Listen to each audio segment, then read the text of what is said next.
Hi, I'm Chris Filler, and I am the Program Director for the Lifespan Transition Center at Ocala. I am going to talk to you about the Ohio Employment First Transition Framework, which we talk about as raising expectations for transition youth as they move into adulthood. I'm going to start with giving you just a little information about Employment First in Ohio. As you see here on the screen, on March 19th, 2012, Governor Kasich signed the executive order in Ohio that said that community employment will be the first and preferred option for all people with developmental disabilities. When this happened in March of 2012, that started a whole series of activities, including the beginnings of the transition framework. The first thing we had to do was to look at what is community employment? What does it mean? And so in Ohio, we defined community employment as competitive and integrated. So of course that meant that we had to go further and talk about what's competitive and what's integrated. So as you see on the screen here, competitive employment has to do with wages. It has to do with customary wages and same benefits. And so we made that one of the standards of community employment. The other standard had to do with integration. And integration looks at work that is in a typical setting found in the community with persons that do not have disabilities, and at the same extent of working with people that don't have disabilities. Integration could also be accessing the community through technology. And so when we have these two definitions of community employment, integrated and competitive, that set the stage for moving forward with the executive order. The other piece of the executive order, or one of the other pieces, has to do with the creation of an Employment First Task Force. Now, the Employment First Task Force comprised these agencies that you see: the Department of Education, Department of Developmental Disabilities, Opportunities for Ohioans with Disabilities, which is the name of our vocational rehabilitation agency, Ohio Department of Mental Health and Addiction Services, Jobs and Family Services, and the Office of Medicaid. Now, these state-level representatives, they meet now on a monthly basis to talk about and to move forward with the activities that are needed in order to align our state-level agencies, their policies, their procedures, and their actions. And so this task force is a major piece of the work in Ohio around Employment First and community employment. The schematic, though, gives you a little bit of an example of the widespread work that's going on in Ohio around Employment First, and this is setting the stage to talk about where transition youth fit into this. After that executive order was signed by our governor, a number of activities started to occur, and you can see that the Employment First Task Force looked at interagency agreements, common principles documents. There were recommendations that they were made, 9 recommendations that sort of started a lot of the activities of the advisory committee that was formed. But there are other activities across the board here, including partnerships with our VR agency and our developmental disabilities agencies, and other kinds of activities, including the Employment First Transition Framework. And that's that little prong that you see in red there. So the important piece to understand is, as we move in and talk about the transition framework, is that you understand that this is a piece of this broad systems change effort in Ohio to move not only youth, but individuals with disabilities that are not working right now or are in sheltered employment, that we're able to move them into more integrated settings. The point of all of this activity is putting people on what we call the path to employment. And there is one path. There are 4 places on the path, and everyone is in a place on the path to employment. And that includes those that would be at place 4 that are saying, I don't want a job, I don't want to work, please don't talk to me about it. Those individuals we need to still work with, and we need to figure out why they are not wanting to work and try to help them move along that path. Many of our transition youth are probably in place 2 and 3. They're starting to think about work. They're wanting to work, but they haven't found the right fit. And so that is one of the things that we are promoting, is how do we help those youth move into place one and beyond. So this is really what Employment First is about, is moving people along that path to employment. And so when we talk about transition youth, the Employment First transition framework was really developed to help those youth move from their high school experiences into competitive employment, or through post-secondary education to that employment, or other kinds of activities, but the goal being community employment. The first thing we did in Ohio was actually do what so many people do. We looked at all of the reasons why this is hard, why it can't happen. We admired the problem. And you need to do that, because in order to really be able to change what is occurring, we had to know what the barriers are that we need to address. And so what you see in front of you is a sample of the categories of barriers that we had to address. Our stakeholders gave us lots of examples of why youth were struggling. And so we looked at these, and let me go through them very briefly. The first one there has to do with a foundational issue, disposition or belief system.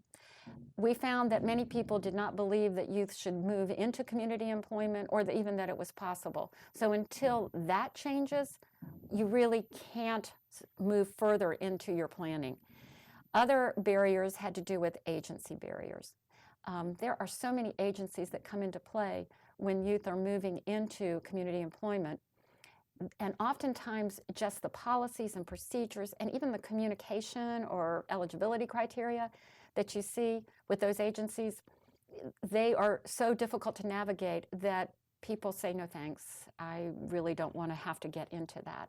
So we needed to address that. Employers tell us that unfortunately many youth are not prepared to move into employment. They don't have the skills. And so that equates with one of these other barriers, which has to do with experiential learning. Many of our youth are not getting the kind of experience in high school that they need to be able to understand employment and to be able to develop the skills for employment. And so that is another major barrier.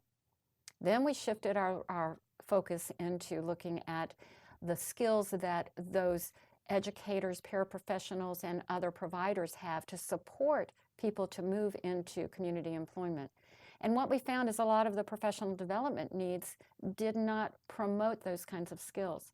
And so that became a barrier, as well as the lack of ongoing support that some found. They could find the job, but they couldn't keep the job. Jumping down into looking at comprehensive information is another area. We also found that it's not necessarily a lack of information about transition that was an issue.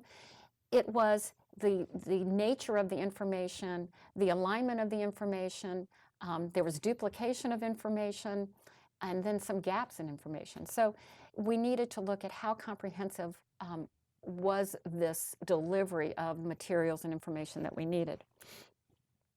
And finally, this perceived risk of employment. This is an area that we truly need to think about addressing, because one of the misinformation that we have out there is that it is going to be a problem for youth as they move into employment. They may lose their Medicaid, they may lose their benefits, or it may not even be safe. And we know that that is not true, but that perceived risk becomes a barrier. And so these barriers we identified, we categorized, and we knew that if we were going to make a difference with this framework, that what we needed to do was to set up a system that would address these barriers. And so the transition framework was begun. The framework, the task force agreed that this framework needed to have a standard of practice, to create a standard of practice for all professionals across all systems, and that we all would look to operate in alignment. We also needed a common vocabulary, which seems odd to bring that sort of what looks like a detail into this discussion. But what we found is that right at the beginning, that so many people that are involved at this point speak different languages, have different terms, don't talk in the same vocabulary. And so that's a foundational piece that we had to bring to the surface. And finally, evidence-based practices and predictors of post-school success. We know what a lot of the research tells us works, but were we paying attention to it? Were we including it in the services and the programs? Were people aware? We found that that was a problem. And so we wanted to promote those practices and predictors and have access to those as we move forward. So that is where we began with the framework. This kind of bizarre-looking schematic that you have up here is to help you get a conceptual overview of the scope of the framework. And I'm going to use this several times to help you be able to sort of follow how we put together the different pieces. The state-level activity that we described as the transition task force, that is that top prong, and that deals with partnerships that are in place among the agencies, some of the other activities that are going on with the Department of Education, and even with some of the collaborative activities around WIOA, which is the Workforce Innovation and Opportunities Act. This is state-level activity that must be in place in order to really support the other prongs, which are a regional prong, as you see here, which we have regional plans, working on a self-assessment process. I will describe that a little bit. And then we drop down into that individual prong. And this is focused on individual youth teams and the tools and processes that they need to be able to support the planning for an individual youth. We need all of these prongs in place. And so I'm going to describe a little bit about each one of these prongs and the activity that occurs at each level. One of the first things I wanted to tell you about was the Ohio Department of Education has two important transition requirements.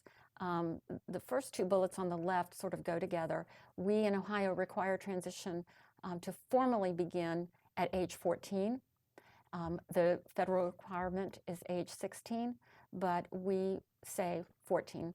And you must have those post-secondary goals then in place on the IEP by age 14. Which means that we have to start collecting the data and looking at transition assessments, at least by age 13, to populate that information and to start putting together those post-secondary goals. The other rather exciting requirement that we now have is the fact that we can no longer use sheltered employment as a post-secondary goal, that every student on an IEP must have a community employment outcome as their post-secondary goal for employment. And so this puts youth on a track that is very different than a sheltered track. The courses of study, the services and supports, the people that we connect with are all going to have to be those services and individuals that are going to lead us towards community employment and not sheltered employment. This is a hard concept for a lot of people. I was talking with an educator and explaining this to her, and after she listened intently, she asked me, so can I still take my youth to the sheltered employment as a transition service?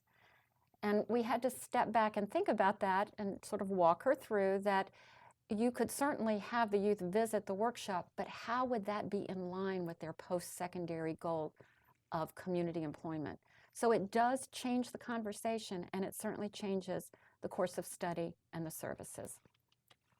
There are other state-level prong activity that are outlined here, and you can see that in July of 2013, when the executive order was signed, we also developed that common definition among the task force agencies.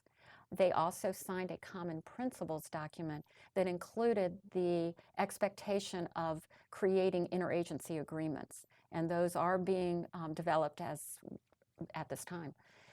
In 2014, February of 2014, our Developmental Disabilities Agency created and implemented an Employment First rule. And in relation to transition youth, this was very important because what they included in this rule was the requirement that our county boards of developmental disabilities would create partnerships and processes with their local school districts that would help align that transition process, and it would be a common process. This is very different than what we had experienced up to this point.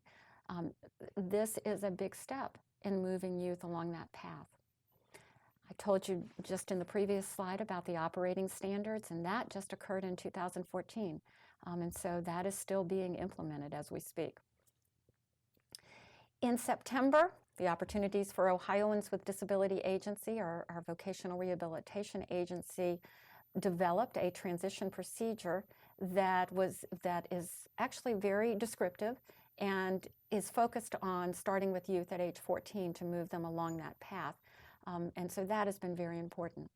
There are several other ongoing or in-process steps for our state-level activity, such as the Department of Education and our VR agency partnering together to place more counselors in schools, VR counselors in schools.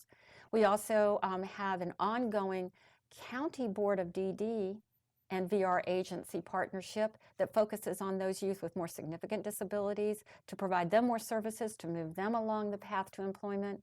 And then finally, the task force agency right now is working on a collaborative guidelines to the field, guidelines to the multiple agencies that are working together about how to collaborate and how to share resources, and about how to create youth services that will move them into employment. This is very important work because up to this point, that guidance came separately. It came in silos.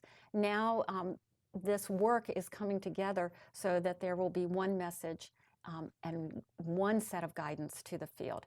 That's in process, and we're very excited to see where that takes us. Before I go into the next set of tools, I wanted to share with you this important sort of 3 foundational elements that we really look to as the filter. I think that's a good way to describe it, is the filter for our practices in the transition framework. There are 3 basic elements that we need to adhere to as we work with our partners. One is that everything we do should be on a platform that is agency neutral. And what that means is that when we come to the table working with our partners, we can't work on an education platform or work off of a VR agency form or use education language or use waiver language, Medicaid language. We have to dismiss that and really look at remaining neutral so that we are all benefiting across the board and feel like that we are part of this process. One way to do that is to remain person-centered, which is one of the other non-negotiable elements.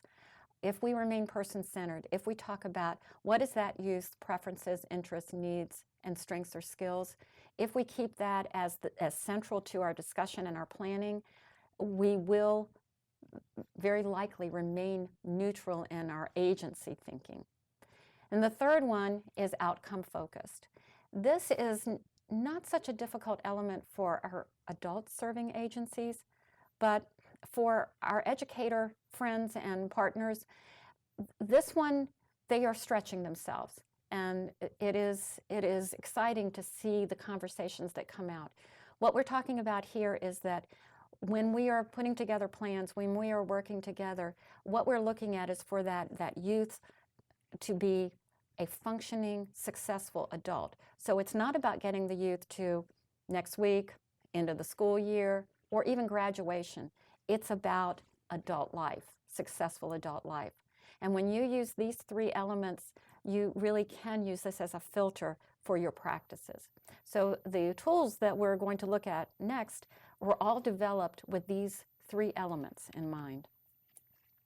The next set of tools are these regional self-assessment tools, and you can see that prong in red here. That self-assessment tool was developed to help agencies look inwardly to think about how am I doing in terms of my investment and my capacity to serve transition youth. And from their results of their self-assessments, their collaborative results, regional plans were formed. So let me show you this tool. This is on the Employment First website in Ohio. It's ohioemploymentfirst.org. There will be some resources associated with this webinar, and the website will be listed there as well. So this community investment in transition youth self-assessment tool was developed by looking at the barriers that we had already identified.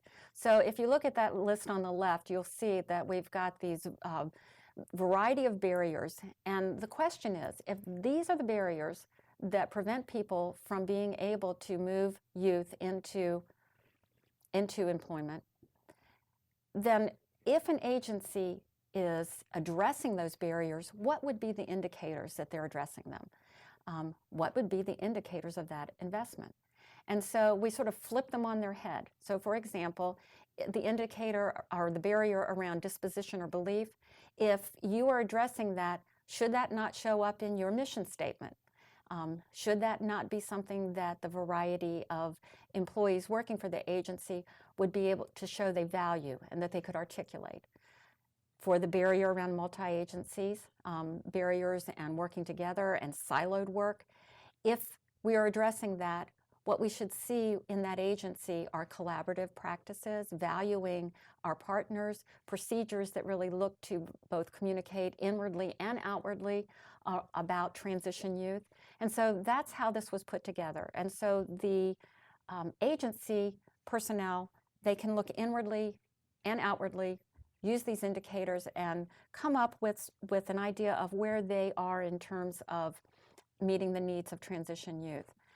Once our regional county teams did this, or our regional county agencies did this, they came together as a team and they compared, they prioritized, and they came up with some plans. And these are just a sampling of the kinds of things that they did. For example, the disposition belief indicator, if this was a priority, which it was in many areas, you saw action steps around training sessions, starting earlier working with schools, and then the development of materials and videos that promoted that message that you wanted to hear. In terms of the information piece, many of us we found that many people chose to address that issue of comprehensive information. It was a good place to start, not only for the region, but also for the partners to learn more about each other. And so many of them started by looking at the information that was available, seeing where it could be located in a central source and in multiple formats like the websites and hard copy, etc. There are other examples up here, but you can see that this gave a starting point for our agencies on a regional level to support transition youth on an individual level. And that's what this individual prong would be able to show you. So here you can see in the red, we're dropping down into looking at the tools and processes that are part of the framework that support individual youth teams. And they have to do with transition assessment and planning and those evidence-based practices and predictors. So let me describe to you several of these tools. These are the tools that I want to talk to you briefly about. And again, all of these are located on the Ohio Employment First website. And that website is ohioemploymentfirst.org.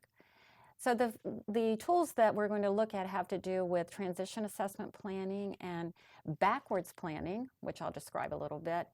We have to look at practices and predictors, as well as what we fondly call the agency table. I'll describe that. And then the vocabulary crosswalk, which started out as just a simple little tool that sort of took on a life of its own. So we'll briefly take a look at those. The first tool is the Transition Assessment Planning Guide. It's not an assessment, it's a planning guide for transition assessment. And even though it looks like a form, it's not. And even though it looks like it might be a procedure, it's not. It is a process and it's a guide. And what we intend for this to do is to help people change their practice so that it is not additional steps, but it's a tool to support the way that we think and the way that we plan together, so that the ideal is eventually, you don't need this tool.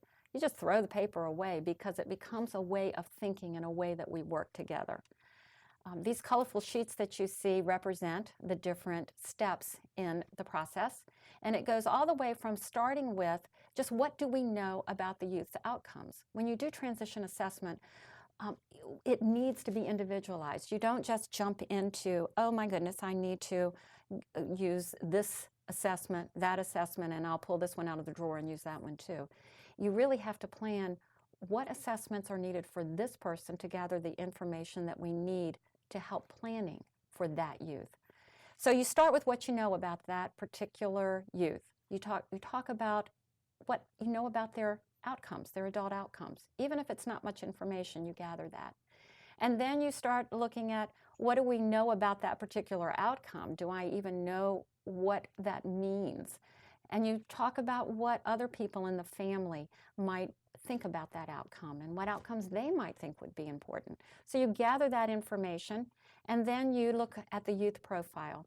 You talk about what are their strengths, interests, what are their needs, what are their skills, and you gather that information. So now you have a sort of baseline of information, and you can compare that to what it is that the youth wants to do. What are those outcomes? And naturally, you start to have questions. Is this a good match? What parts of it are a good match? Do we have concerns about anything? And you start to develop these questions. And that is really what this process is about. It's about developing the questions that need to be answered in order to be able to continue to plan for this youth's future. And so once you develop the questions, you ask yourself, what methods, what tools am I going to use to gather that information? And that continues that cycle of transition assessment. What you see here is a student that we have worked with. His name is Zailor. And Zailor was only 14 when we started this.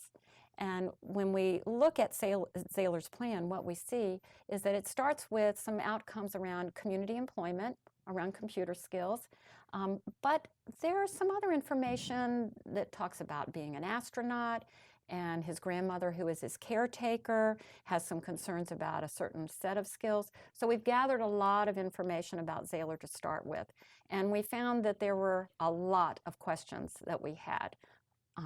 And that is where we moved forward with the process, developing the questions that we needed answered. And so the final sort of step in this process was laying out how we were going to address some of those questions. So, for example, the very first one up here, we found that as we talked to Zailor's family and talked to his grandmother, that there were concerns about a medical condition that really had not come up before. And so naturally we're asking, how is this going to impact his adult goals? Is there an impact on his adult goals? And how are we going to find out? So we decided talking and interviewing grandmother, reviewing medical records with releases, and talking to the physician.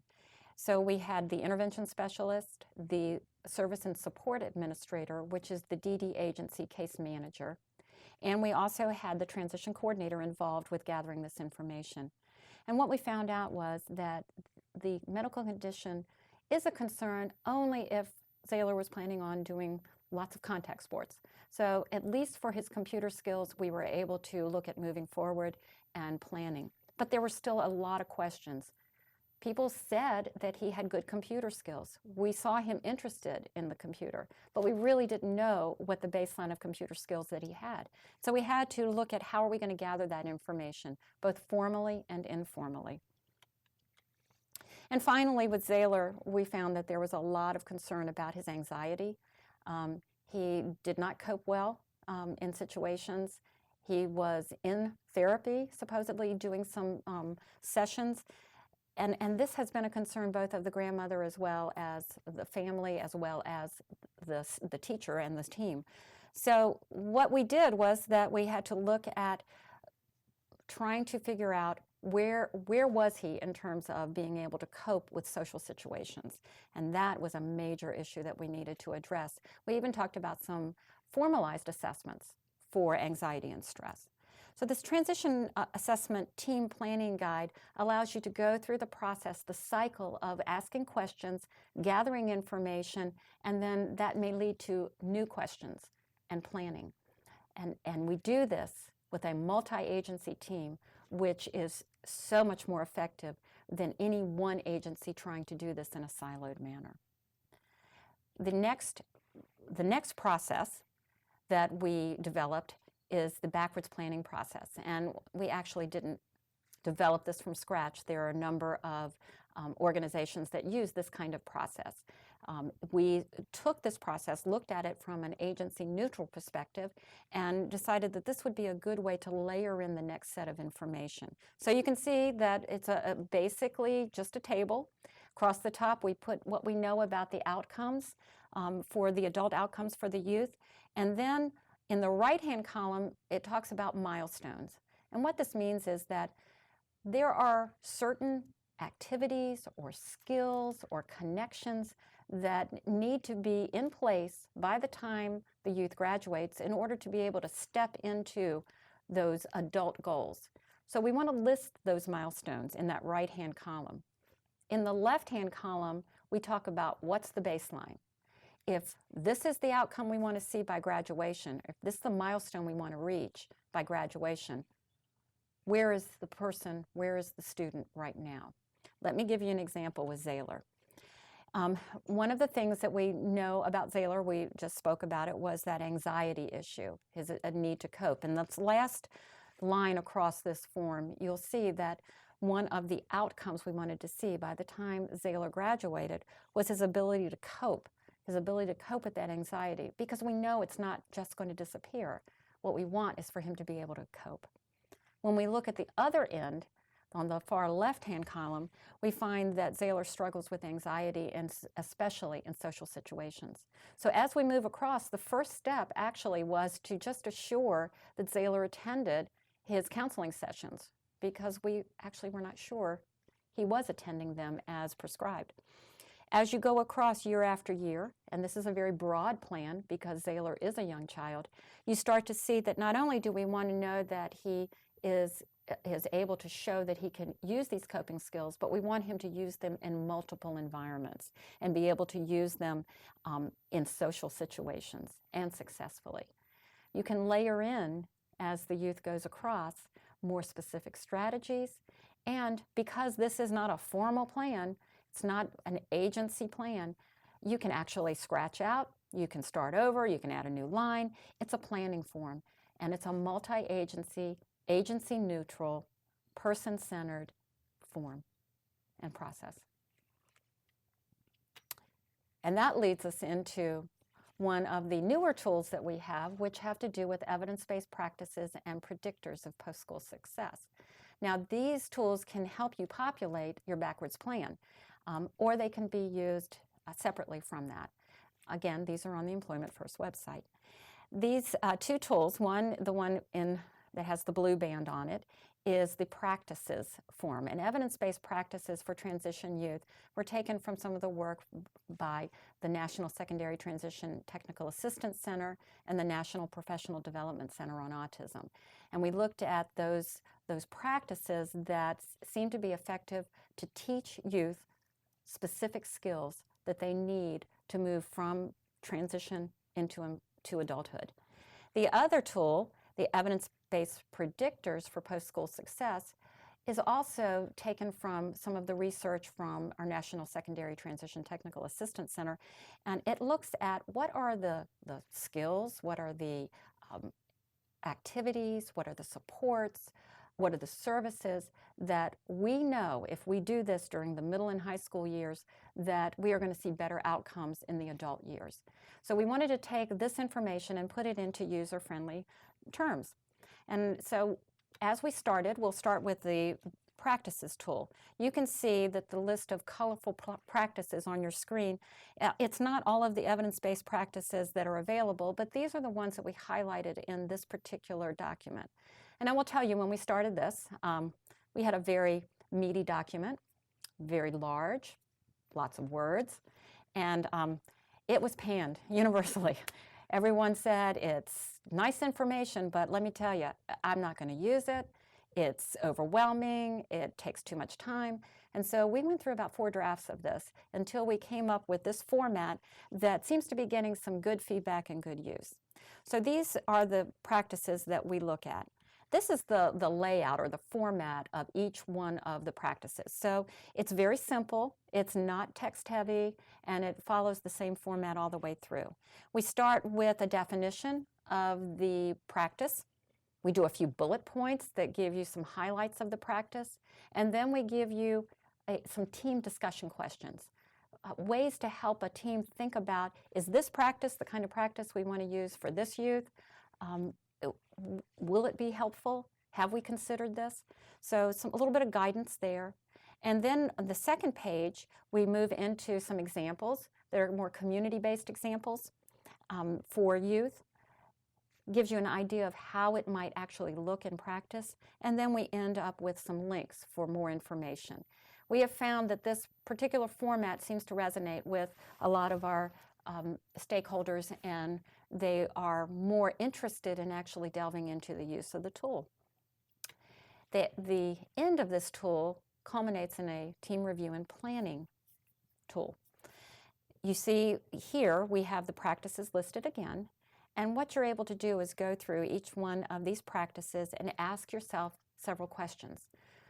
You are looking at a youth's plan, a particular student's plan, and you are asking yourself the questions about each one of these practices. Is this practice used in this youth's plan? Is it individualized? And if it is, you can check that box. Or maybe it's, yes, it's there, but we do need to revise it, or we need more information to make sure. Check that box if that's where you are. Maybe you decide it's not there at all, but you really like the idea of using this particular practice for this particular youth. If that is true, check that box. Or maybe you decide that based on that student's profile, this is not a practice that, at this time anyway, that you want to use for that youth. And so you can check that box. So you go through that same process with each one of these practices to develop sort of a profile of the kinds of evidence-based practices you want to pull out and use for a particular youth. We're finding that people like this format again, and very interestingly, we have found that when we work with teams, they will tell us as they're going through that they use a lot of these practices, they're familiar with them, and then we'll get to the youth's IEP or a planning tool, and we'll look at it, and oftentimes we don't see in the IEP evidence of these practices being used. So people are familiar, and some of them are using these practices, but they're not embedded as part of that important piece of their IEP. So there's lots of interesting work that's coming out of using these tools. Another tool that is a partner with this is the evidence-based predictors of post-school success. And again, the predictors are those activities, services, supports, connections that we do while a youth is in middle, high school, that research has told us will better support them to be successful as they move into adulthood. And so these 8 predictor categories, there are actually 17 predictor categories that were identified by NSTAC.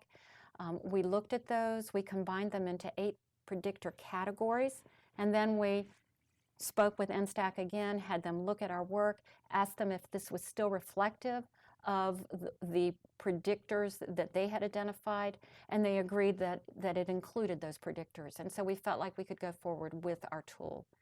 The way the tool is laid out is that we start with a little description of what the predictor is. We then go in and do some bullet points of what is the evidence from research? What are the findings in research that tell us that this particular practice or this particular service is important for youth and will help them be successful on the other side? Then on the second page, we took this information and we showed it to our stakeholders. We showed it to teachers and transition coordinators and service providers and said, what do you think? How does this inform your practice? What would be the implications to your practice? And so we had a number of people give us feedback on how could this or might this change their practice or support their practice? And so on the second page, you have bullet points of implications for practice, and then an area for note-taking. The evidence-based predictors, you can see in this little tool, this little wheel on the review tool, include collaborative networks for students' support, individualized career development. Of course, authentic community-based work experience is a very important one. social emotional intervention and skill development, academic, vocational, occupational programming and preparation. You can't forget that, obviously. We also looked at having the importance of parent expectation and parent involvement be a primary category, because that is truly a predictor that we see more evidence rising to support that type of activity. Self-determination and independent living skills is obviously an area that we need to promote, and so that is one of the predictor areas. And then finally, inclusive practices and programs is an area that we need to look at and promote. So these are the 8 predictor areas that you will see in this tool. At the end of the tool, there is also another team review and planning guide. And here we see this mainly used by a district. A school district being able to look at these predictors, use this little matrix here to go through and ask, how are we doing with this predictor? Do we have anything in place? Have we addressed this? Do we know about this? Or have we proactively put in place a lot of activity and support around trying to promote this type of work? So it allows a team of people from a district to go through, sort of self-assess, and then maybe target and prioritize some areas to work on. The last 2 tools are sort of standalone tools that you can use in a variety of situations. This one we do call the agency table, and it has 5 different of the most commonly found agencies that we see in the transition years. And basically what it is it just gives a very simple overview of what this agency does, who might be eligible for their services, and what kind of services they might offer to a youth. It also helps a family think about the kind of information that they would need to bring to the table to help the agency find out and to help them understand what kinds of services that they could provide for a particular youth. And the final tool that I want to share with you is the vocabulary crosswalk. And this is the one that I said took on a life of its own, because it did. It started out with just a simple idea like, oh wow, why don't we take a couple of terms that seem to be confusing and talk about how the education agency might identify, define, or view that particular term, the VR agency, the same thing, and the developmental disability agency, the same thing. So we thought simple, put down a few terms. Well, those few terms grew into 30 terms. And you can see just by the amount of text here that there is a lot of information to share. So this turned into something that if you sit and read it cover to cover, you are just going to be overwhelmed. That's not the way to use it. We have had people use it as sort of a training tool to help stimulate conversation and discussion. We have primarily seen it used as a resource tool, and it helps families to be able to get a sense of how this language piece can be so confusing, and it helps them ask questions, actually. It helps them come up with the language that they need to ask questions to their team players. So I've shared with you today just a little bit about the Ohio Employment First Transition Framework, which is part of Ohio's efforts in Employment First. We do have this conceptual framework of state-level activity, regional activity, and that individual youth team activity. We're excited because I think that even though this is hard work, systems change work is not fast, we do think we have a lot of the foundation we need. And I invite you to visit the Ohio Employment First website, look at the tools, get an idea if they could help you, and let us know how you like them. Thank you.